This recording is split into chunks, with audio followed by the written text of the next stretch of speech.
Alright guys, welcome to the video today. So this video is going to be about my favorite Gunslinger class build. So I'm going to go over my primaries, secondaries, grenades, my melees, all my abilities. So that includes, my agility, my toughness, or my strength.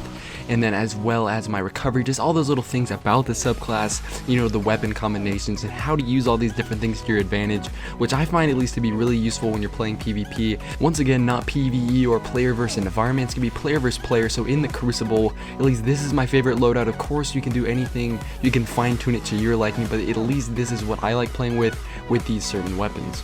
For our primary weapon, we have the Last Word, which is mostly a close quarters combat weapon because it only has 8 rounds in the mag. It's going to be really short range. It's only going to be able to take out about 2 people in one clip.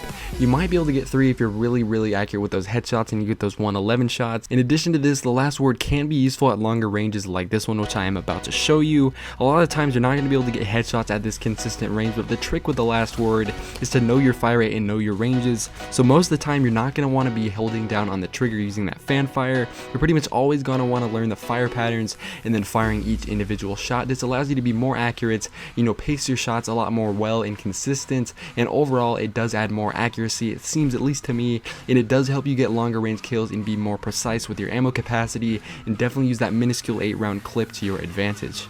In my opinion, secondaries don't matter as much, although personally I would pair the Last Word with a sniper simply because the Last Word can cover short and medium distances as well as covering shotguns that are rushing in and trying to kill you. So as long as you have that sniper to cover those longer ranges, I think that is the best combo you could go with in case there are other snipers on the opposing team. Moving on to my grenade of choice, we have the Trip Mine grenade. Personally, I like this one just because it's so versatile. A lot of people make the mistake of throwing it directly at a person, but you're going to want to throw it on a wall or anywhere that's angled that the tip of the grenade will be pointing towards them. So this is between doorways, this is anywhere where the person is walking between. As you can see, I gotta get a triple right here off the spawn. There's a lot of cool spawn places to put this grenade, but I'm going to show you guys right here in this situation what I'm talking about, how useful this grenade can be. In the following situation, what you're about to see, I have 2 enemies on my radar, so I can go against 2 enemies. I can try to double Last Word both of them, or I could throw a trip mine off the wall and then focus on the other while reloading so I can take him out with a couple of quick Last Word headshots. If we break down this clip into slow motion, you can see I use the Trip Mine grenade against the wall as a cutoff point for the rushing Titan. That way I can jump up to avoid any type of shotgun shots I might have received, and then I go ahead and proceed to finish off the other hunter while reloading my Last Word. Just different things like this is what works best. You just have to use the grenade to your advantage and place them off wells as well as possible. The following situations are when I use my throwing knife to my best advantage. In this situation, the Warlock is rushing with the Last Word in a melee. I get a couple body shots on him, but I decide to go for the throwing knife simply because I can get the maximum damage per second and finish him off all at once with a throwing knife compared to 2 more Last Word shots. I just throw it in the body because I do not need a headshot, but that is the best way you can use your throwing knife in that situation. Personally, I find myself getting a lot of throwing knife headshots, so I use Knife Juggler to immediately reset its cooldown. You can really use whatever, but at least I found this is what works best for me because I can also have that extra range on my gold gun if I choose to do so.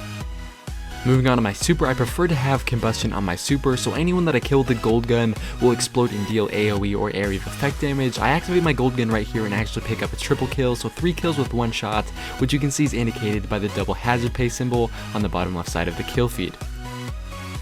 Some tips for using your gold gun is you're going to want to slide while you're activating gold gun. This will build up momentum and have you already sprinting by the time you're done activating it.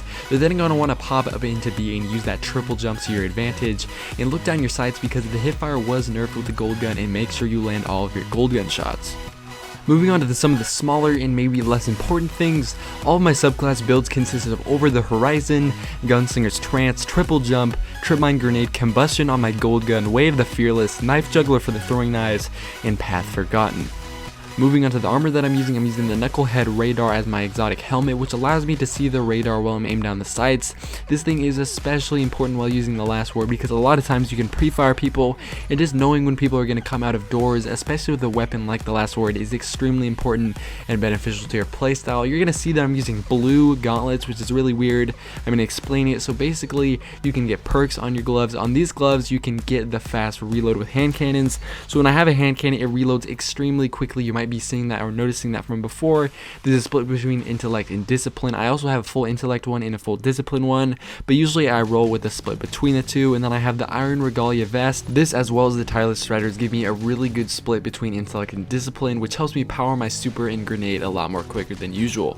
Before I ended the video, I did want to include triple jump and how you can use it to your best advantage with golden gun. So in this situation, you're going to see I activate one jump here, and then I activate the golden gun and then do another jump to get my best angle on my target.